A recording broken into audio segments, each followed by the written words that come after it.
আপনাকে যদি বলা হয় যে আপনাকে ঘুমাতে দেওয়া হবে না, তাহলে আপনি কতদিন থাকতে পারবেন? হ্যাঁ, এমন একটি মানুষ যে কিনা 60 বছর ধরে ঘুমাননি। এবং আমরা যখন কোথাও ঘুরতে বের হই তখন পিপাসা লাগলে আমরা একটা জলের বোতল কিনি, কিন্তু আপনি কি কখনো খেয়াল করে দেখেছেন কোনো বোতলের ঠিপির রং নীল, লাল এবং হলুদ হয়ে থাকে? অবশ্যই এর কথাটি হয়তো মাথায় এসেছে, কিন্তু এর উত্তর খুঁজে পাননি। ইত্যাদি অবাক করা বিষয়গুলি জানতে এই ভিডিওটি লাস্ট পর্যন্ত দেখুন, এবং ভিডিওটি ভালো লাগলে চ্যানেলটিকে সাবস্ক্রাইব করতে ভুলবেন না। তাহলে দেরি না করে ভিডিওটি শুরু করা যাক। না ঘুমিয়ে কতদিন কাটাতে পারবেন? 2 দিন, 3 দিন কিংবা 7 দিন, যা হয়ে উঠতে পারে অনেকের জন্য দুঃসাধ্য ব্যাপার। তবে 80 বছর বয়সী থাই অ্যান গক জীবনের 60 বছর কাটিয়েছেন না ঘুমিয়েই। অবিশ্বাস্য হলেও এমনটাই দাবি থাই অ্যান গকের। 20 বছর বয়সের পর থেকে আর ঘুমাতে পারেননি তিনি। না ঘুমিয়ে একজন মানুষ কতক্ষণ সুস্থ থাকতে পারেন? গবেষকদের মতে একজন মানুষ 11 দিনের বেশি না ঘুমিয়ে বাঁচতে পারেন না। এভাবে না ঘুমিয়ে বিভিন্ন ধরনের শারীরিক ও মানসিক সমস্যার সম্মুখীন হতে পারেন। আবার ক্যালিফোর্নিয়ার স্যান ডিয়াগোতে 17 বছরের হাই স্কুল ছাত্র গার্ডেনার 1968 সালে 264.4 ঘন্টা 11 দিন 24 মিনিট না ঘুমিয়ে এই বিশ্ব রেকর্ড করেন। ভিয়েতনামের থাই অ্যান গকের দাবি, তিনি 60 বছর ধরে এক ফোঁটাও ঘুমাননি। পেশায় থাই একজন কৃষক। তার দাবি 20 বছর বয়সের একবার ভয়ঙ্কর জ্বরে আক্রান্ত হন তিনি। তখন থেকেই তার অনিদ্রার সমস্যা শুরু হয়। তবে ভেবেছিলেন জ্বর ভালো হলে ধীরে ধীরে ঠিক হয়ে উঠবেন। তবে জ্বর সেরে গেলেও অনিদ্রার সমস্যা থেকে মুক্তি পাননি। এমনকি অনেক ওষুধও খেয়েছেন, কোনো কাজ হয়নি। ঘুমানোর জন্য মদ্যপানও করতেন, তবে তাতেও কোনো কাজ হয়নি।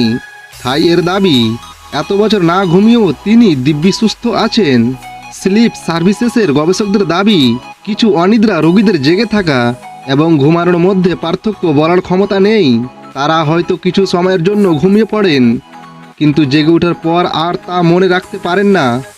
এই অল্প ঘুমই তাদের সারাদিনের কাজ করার শক্তি যোগায়। যদিও অ্যান গক কখনোই কোনো ঘুম বিজ্ঞানীদের দ্বারা সঠিকভাবে পরীক্ষা এবং পর্যবেক্ষণ করতে রাজি হননি, তার এবং তার ঘনিষ্ঠ মানুষদের দাবি 6 দশক ধরে অনিদ্রায় ভুগছেন। তার আগে একজন চীনা নারী দাবি করেছিলেন যে 40 বছর ধরে না ঘুমিয়েও তিনি সুস্থ আছেন। এবার দেখা যাক বোতলের মুখে লাল নীল রং কিসের ইঙ্গিত দেয়। নিশ্চয় খেয়াল করেছেন পানির বোতলের মুখের রং লাল, নীল, সবুজ হয়ে থাকে, তবে বেশিরভাগ সময় নীল হয়। বাড়ির বাইরে গেলে পানির বোতল কিনে খান, তখন হয়তো এই ব্যাপারটি মাথায় এসেছে অনেকবার, কিন্তু উত্তর খুঁজে পাননি। চলুন জেনে নেওয়া যাক পানির বোতলের মুখের রঙগুলোর অর্থ কী। নীল রং, যখনই আপনি ট্রেন বা বাসে ভ্রমণের সময় একটি পানির বোতল কিনবেন, বেশিরভাগ পানির বোতলই নীল রঙের হয়। কিন্তু এমনটি কেন হয়ে থাকে? আসলে এই রঙের পিছনে একটি গল্প আছে। পানির বোতলের ঢাকনার নীল রঙের ইঙ্গিত দেয় যে এটি মিনারেল ওয়াটার নাকি সরাসরি কোনো পানির উৎস থেকে পানি ভর্তি করা হয়েছে। সাদা ও সবুজ ঢাকনা, অনেক সময় সাদা রঙের ঢাকনা সহ পানির বোতল পাবেন। এটি নিয়মিত পানির জন্য ব্যবহৃত হয়। একই সময়ে আপনি যদি সবুজ রঙের ঢাকনাযুক্ত একটি পানির বোতল কিনে থাকেন, তবে এর অর্থ এই পানিতে কিছুই অতিরিক্ত স্বাদ যুক্ত করা হয়েছে।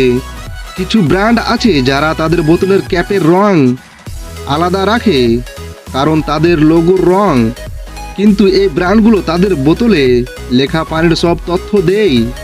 লাল ও হলুদ। লাল রঙের ঢাকনা মানে এই বোতলটি পরিষ্কার পানি ভরা। এর সঙ্গে এই রঙিন ঢাকনাটি কার্বনেটেড পানির জন্য ব্যবহৃত করা হয়। এটি হলুদ ঢাকনা সহ একটি পানির বোতল, মানে এতে ভিটামিন এবং ইলেকট্রোলাইট রয়েছে। কালো ও গোলাপি। কালো রঙের ঢাকনাযুক্ত বোতলটি ক্ষারকীয় পানি ভরা। এই রঙটি বেশিরভাগ প্রিমিয়াম জল পণ্যগুলোর জন্য ব্যবহৃত হয়। গোলাপি রঙের ঢাকনা সহ পানির বোতলগুলো ক্যান্সার সচেতনতা এবং দাতব্য অনুষ্ঠানের জন্য ব্যবহৃত হয়।